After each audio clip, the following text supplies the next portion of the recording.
হ্যাঁ আমাকে কেটো না। হ্যাঁ আরে ওই থামো, তুমি আমার পিতাজিকে কাটছো কেন? আরে আমি কাঠুরে, আমি লাকড়ি বিক্রি করে টাকা কামাই। ভাই আমার পিতাজিকে কেটো না, আমার একটাই পিতা। তুমি চাইলে আরেকটা গাছ কাটতে পারো। হ্যাঁ হ্যাঁ, আরে শালা তুই কি পাগল নাকি? আমাকে কাটছিস কেন? আরে তুই তো বলি তোর বাপকে না কাটতে, তাই আমি তোকে কাটছি।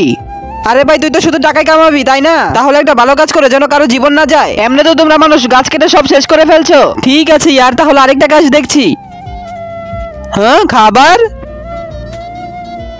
হ্যাঁ। ওহো জলপরা, আরে আমাকে ছেড়ে দাও, আমাকে মারছো কেন? তোকে বাজারে বেচে আমি অনেক টাকা কামাবো।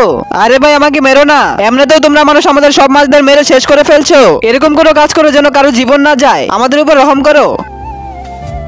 আরে এখন একটা কাজ খুঁজতে হবে। হ্যাঁ আমি তোর ছেলেকে কিডন্যাপ করে ফেলেছি। যদি তুই 10 লাখ টাকা না দিস তাহলে তোর ছেলের কিডনি ফেবরা বিক্রি করে ফেলবো। আরে ভাই তুই কাকে কিডন্যাপ করেছিস? আমার ছেলের তো ক্যান্সার আছে।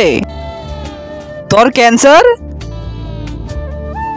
দূর শালা, মাছ ধরছি তাও সমস্যা, গাছ কাটছি তাও সমস্যা, বাচ্চা কিডন্যাপ করলাম তাও বাচ্চার ক্যান্সার। আজ শালা আমি কি করব কিছুই বুঝতে পারছি না। দূর, আরে তাহলে আমি কোন কাজটা করব?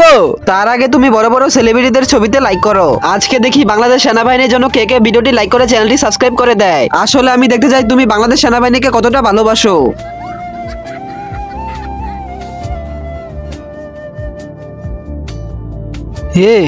ইয়েস আমি জিতে গেছি, কাউকে না মেরে আমি জিতে গেছি।